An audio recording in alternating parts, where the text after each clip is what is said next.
Hello, everyone. It's Adam Caplan here again for SportsGrid at Super Bowl 59. And the man to my right is my doppelganger. He's the great Mike Silver from The Athletic. And also, Mike, I knew you were entrepreneurial because I know you're a book writer, which we'll get into in a minute, but Renegade Fantasy Football. So one of your business partners who I ran into, Steve Mandel, this is an unbelievable idea. Now, I don't know how it works. You got to explain it. Renegade Fantasy Football. Let's get into that first, because as a fantasy guy, I want to know what that is. Explain it. Well, so the worst thing about fantasy, as you know, is, my guy got hurt, my week is blown up. Oh, they're not targeting my guy.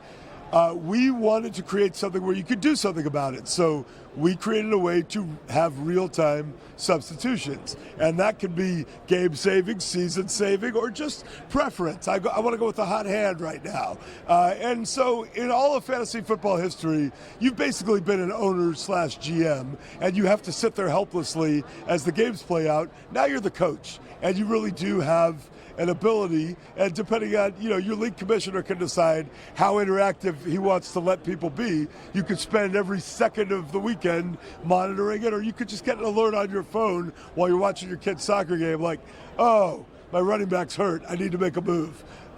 It does just open up so much more possibilities, bigger roster sizes, more involvement, and we spent a season getting the kinks out in beta, and now the tech is ready to roll. All right. Also, Mike, you wrote a book. Now, I know when I was talking to you at Jets camp, it's more about the origins of the West Coast offense and the coaches and the Shanahan tree. Tell us about it.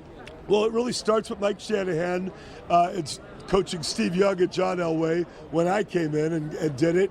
And then it takes you to Washington with that incredible staff he had in the early 2010s with his son Kyle, Sean McVay, Raheem Morris, Matt LaFleur, yeah. Mike McDaniel, all head coaches, Bobby Slowick and others. Wow. And so they have changed the game in the way they approach it. And one of the things that has changed, that for so long football, an element of football culture, as you know, was just, we don't want players to know why we're doing this. We're just doing it. Just listen to what we say. Just do it. It works. And we're in a generation now where players, I think, are much more into knowing the purpose behind it. Sure. And why. And you have these coaches are obsessed with it.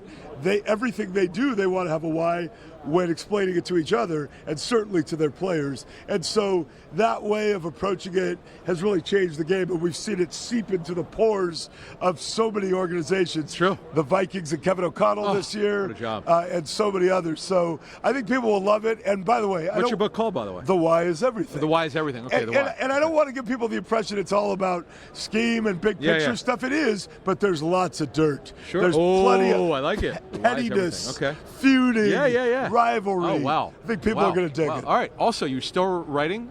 We love it. For The Athletic, what's your angle this week for the Super Bowl? Great. I'm about to write a Travis Kelce thing. I had a Howie Roseman piece post today. Yesterday, I was the one who reported that they're taking end racism out of the end zone, which is pretty interesting decision. What's the background on that? The NFL would tell you, hey, we're just we launched in the wake of the George Floyd protests, sure. This initiative where we put slogans in end zones, among other things, and end racism has kind of been a staple. They would tell you, hey, look, the New Orleans tragedy, the plane crash, the fires, we're just trying to be ultra sensitive. So we're going with choose love, and it takes all of us for the Super Bowl. A cynic would say, look at the optics. You have a climate where lots of institutions and companies are either voluntarily or involuntarily moving away from DEI and other expressions of support for that. And you have President Trump now, who I also reported will attend, the first sitting president to attend the Super Bowl. He's coming to the game. They abruptly kind of decided no end racism.